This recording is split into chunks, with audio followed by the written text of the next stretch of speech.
Welcome to another class of agricultural biotechnology. And in today's section, we shall be speaking about agrobacterium mediated gene transfer for crop improvement. Agrobacteria are soil microorganisms and they are gram negative. There are two types of agrobacterium. One is Agrobacterium tumefacius and another is the Agrobacterium rhizogenes. The tumefacius causes crown gall disease in the plant, that is on the stems of the plant, whereas the rhizogenes forms the hairy root disease on the roots of the plant. Agrobacterium mediated gene transformation is most commonly used because of its relatively high efficiency for transferring the foreign DNA into the plant of our interest.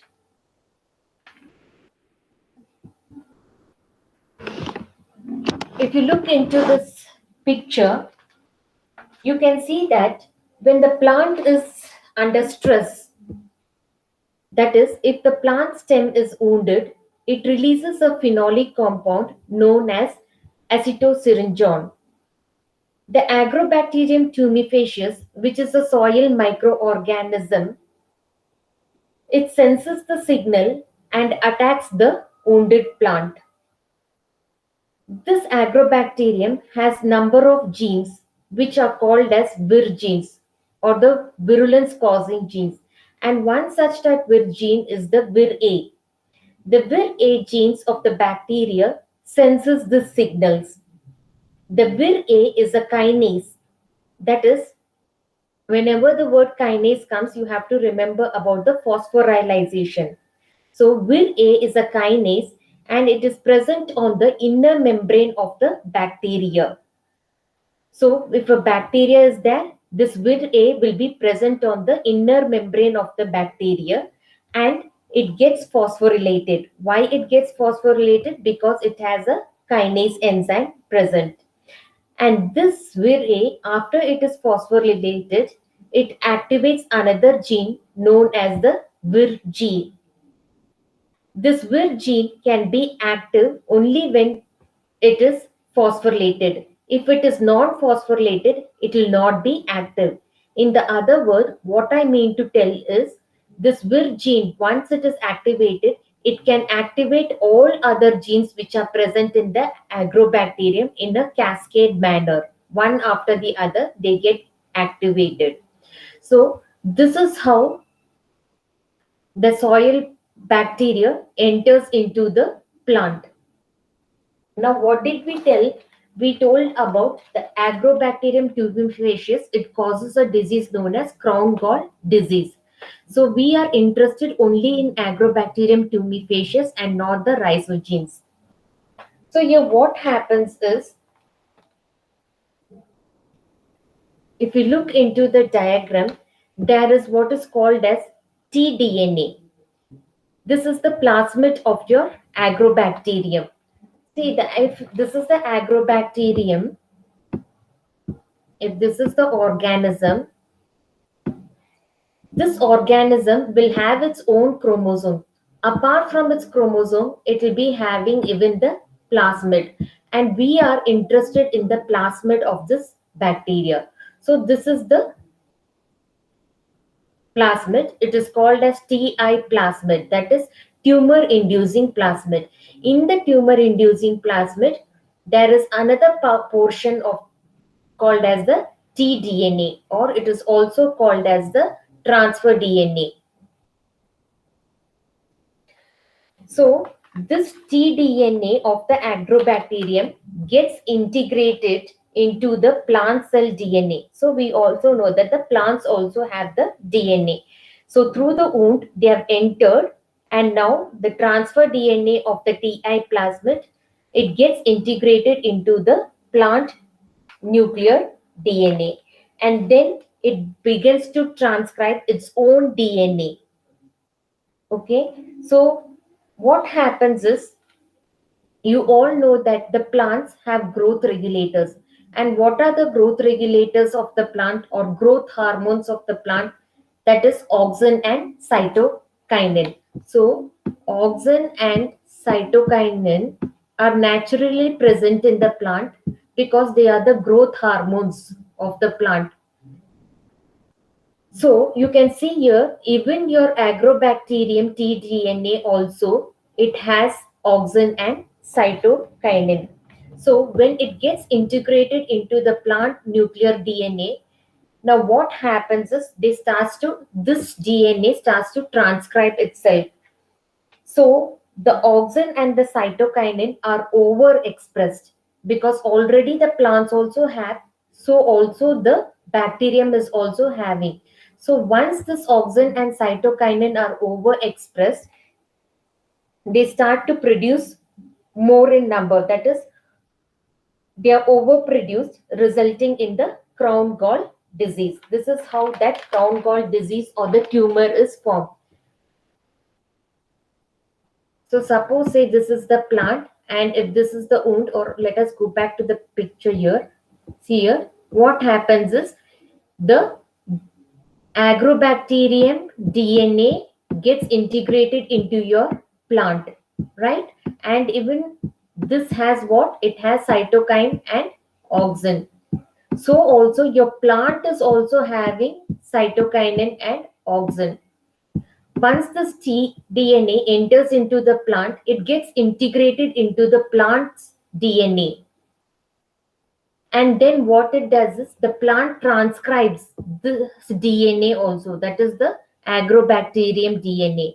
So now what happens is your cytokinin and auxin are overexpressed or they are overproduced. Because of this overexpression and overproduction, this causes the crown gall disease. That is a formation of the tumor.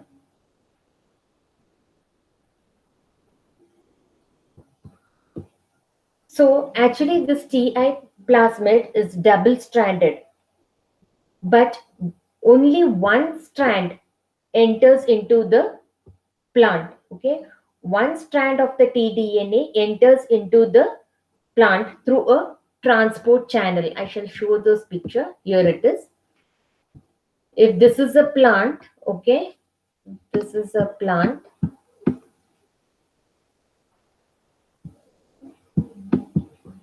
This is the Ti plasmid, that is the tumor inducing plasmid. In this tumor inducing plasmid, you see it is a double stranded. Okay, in this Ti plasmid, we have what is known as the tDNA.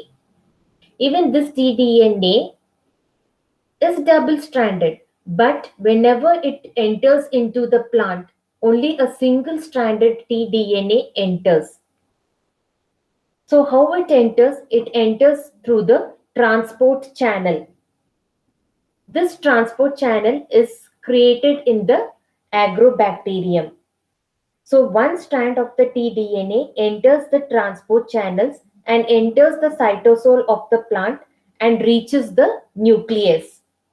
So it enters into the cytosol and then into the nucleus of the plant, wherein it integrates into the plant genome. So once it integrates into the plant genome, it causes the crown gall disease because of the overproduction of the auxin and the cytokine.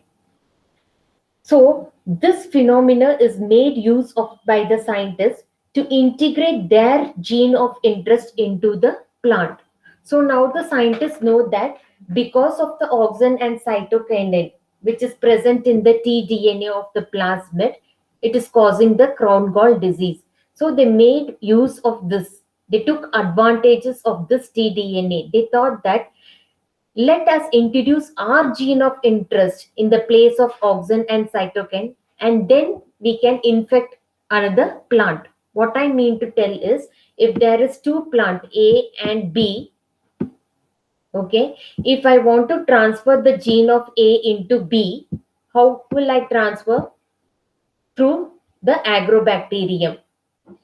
That is through the Ti plasmid of the agrobacterium. And the most important part is the tDNA.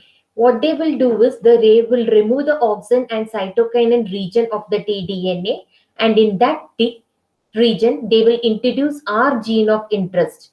Okay, that is, if we are interested in the gene A, we'll introduce here the gene A. Okay, and then we will transfer it into the plant B. Now we shall look into the mechanism of how this transcription all happens. Now look at this picture. We have already spoken that VIR-A is the first gene which senses the acetosyringeon or the phenolic compound which are released by the plant. And we told that the VIR-A is present on the inner membrane of the agrobacterium. So it is present in the inner membrane. And this in turn, what happens is it activates the VIR-G. How? By phosphorylation. Once the VIR-G is phosphorylated, it activates the other genes. For example, you see here, the VIR-D gene is responsible. There are different type of genes, of which VIR-D gene is responsible for virulency. One more point what you have to remember is this bacterium, Agrobacterium tumefaciens, become inactive at 28 degrees centigrade and above. Okay, 28 degrees centigrade and above, they become inactive.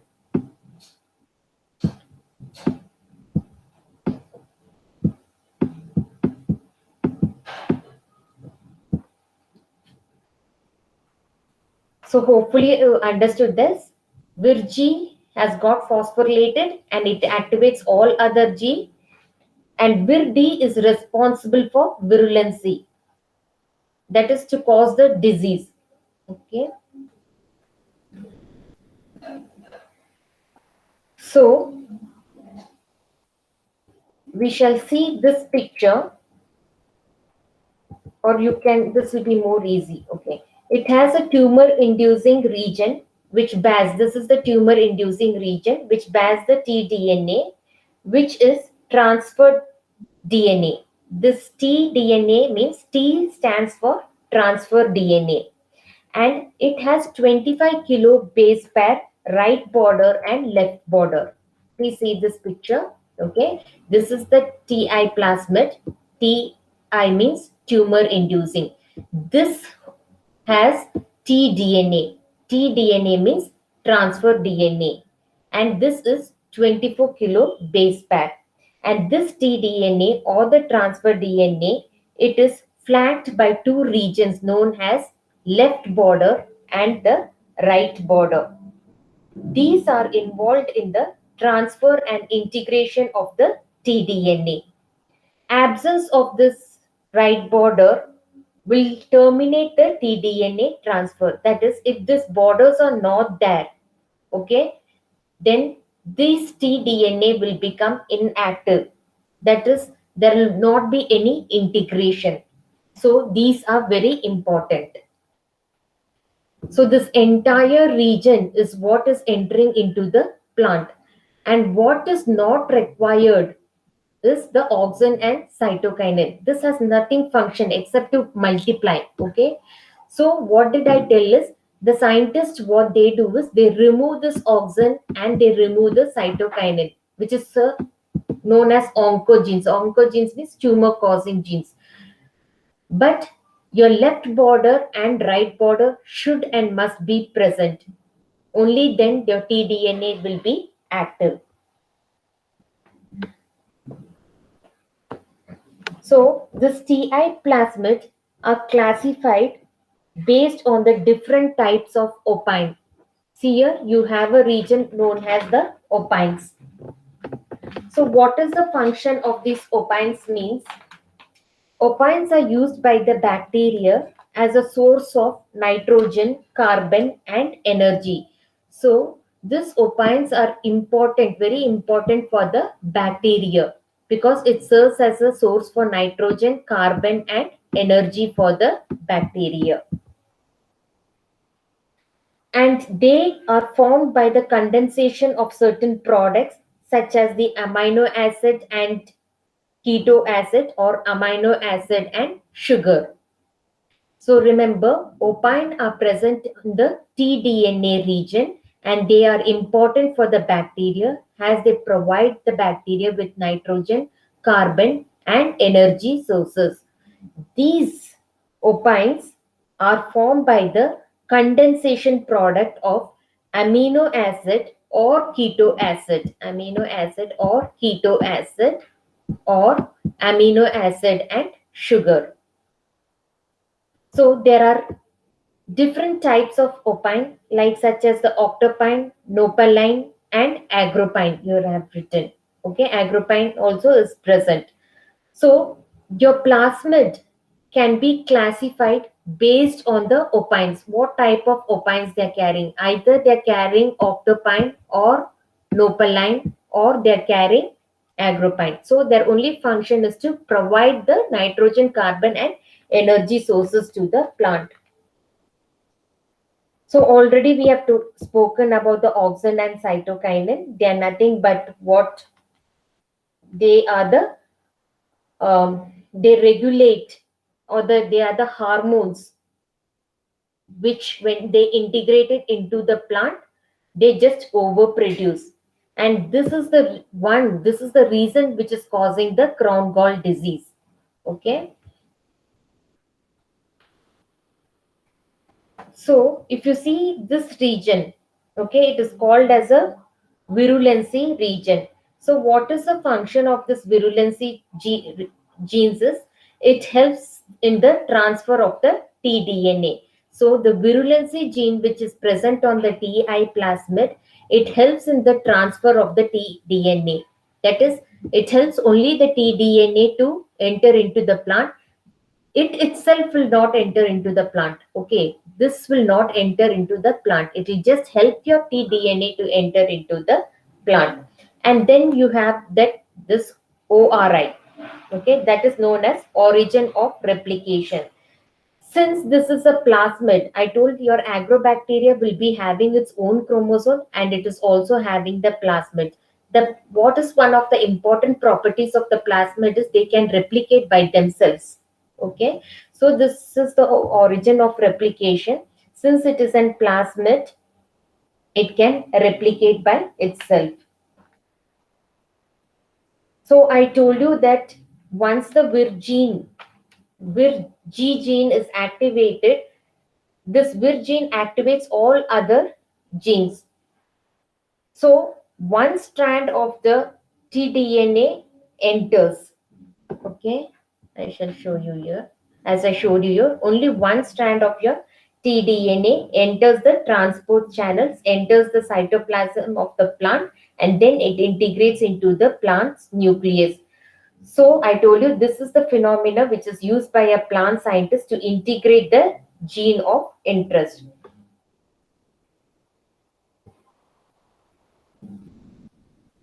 So we have another gene, VIR-E.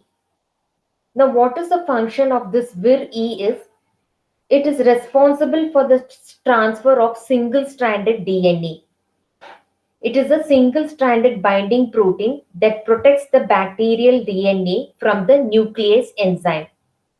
So once again I shall repeat, there is another gene known as VIR-E gene. What is the function of this VIR-E gene? It is responsible for transferring only single-stranded DNA. What type of single-stranded DNA? What I'm talking is this. Okay, tDNA, only single-stranded DNA has to be transferred into your plant.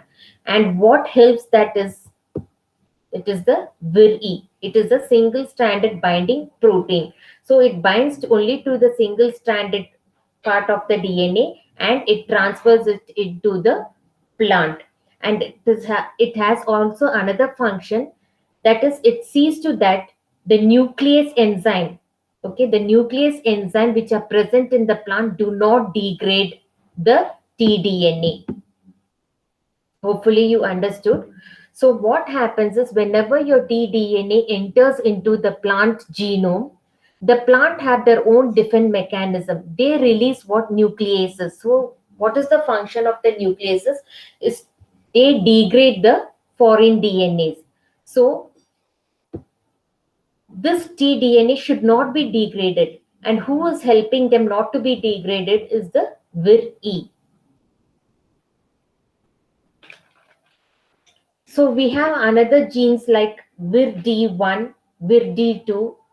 These are all endonucleases. What is the function of endonucleases means that they cut the RB and the LB region. I showed you here. Look at this. This entire region is required for the activation of the tDNA. So we have the VIR-D1 and VIR-D2, which are endonucleases. That is, they may cut within, okay, inside. So they cut the left border and the right border. Your VIR-D1, look at this. Your VIR-D1 cleaves the right border. That is, the right border has 25 sequency. It cleaves that. And the VIR-D2, it cleaves the left border. So your VIR-D2 will remain bound to the 5' end of the bacteria. Look at this. It will remain bound to the 5' end of your bacteria. Once again, I will tell you all. There are two genes, VIR-D1 and VIR-D2. What is the function of this gene is, the VIR-D2 cleaves the right border, which is the 25 sequency, and VIR-D1 cleaves the left border. Okay, these are endonucleus. This is the TI plasmid of the bacteria. So these are cleaving that region. So they are endonuclease. So once they have cleaved, this VIR-D2 is there, no? It goes and binds to the 5' end of the bacteria. Now, there is another genes which are VIR-B and D4. So the VIR-B, I'm not written, okay. So there is VIR-B and VIR-D4. These act like a transport system. I told you here, no, like the transport channel. Who acts like a transport channel is the VIR-B and your VIR-D4. D4 and B. They act as a transport channel so that the tDNA can enter into the wounded plant. And there is another VIR-E. Okay. This VIR-E, what is the function of the VIR-E is it stimulates the transfer.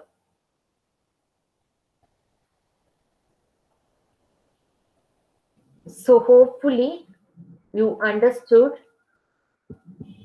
I just, before going into it, I will just recap. Remember, VIR-A is present on the inner membrane of the bacteria. It is the ones which senses that there is a wound in the plant, and then it phosphorylates your VIR-G. Once the VIR-G is phosphorylated, it phosphorylates all other genes. So now what happens is only the single stranded DNA, that is your transfer DNA, only the single strand has to pass or enter into your plant. There is a transport channel. What is responsible for this transport channel is the VIR-B and D4. Okay, VIR-D4. These are responsible for the transfer. We also spoke about VIR-D1 and VIR-D2. What is the function of this is to make a cut. These are endonuclease. They will make a cut at the left border and right border, because the left and right border are very important for transferring a tDNA or the transfer DNA, and this VIR-D2 will remain attached to the 5' end. Now, since it is a single stranded which is entering into your plant, this transfer DNA is helped by another VIR known as VIR-E. So it helps in the transfer of the tDNA into the plant. So it is a single strand binding protein. Once it has bound to it, it will see that your tDNA is entering into the plant without any hassles. Okay, without any hurdles, it will enter into the plant. So why? Because it protects the tDNA against the nucleases enzyme that is produced by your plant.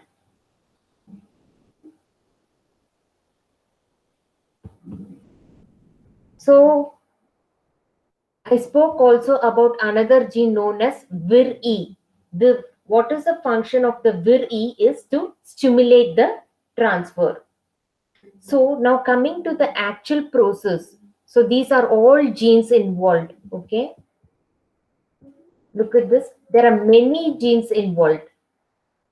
And these are very important question in your competitive exams particularly. They keep asking this repeatedly. What is the function of VIR-C, VIR-D? Okay. So when you write your CSIR exams, this becomes very important. So now let us come to the actual transfer mechanism. So the scientists have removed this auxin and cytokinin region, and in place of it, they have added multiple cloning site.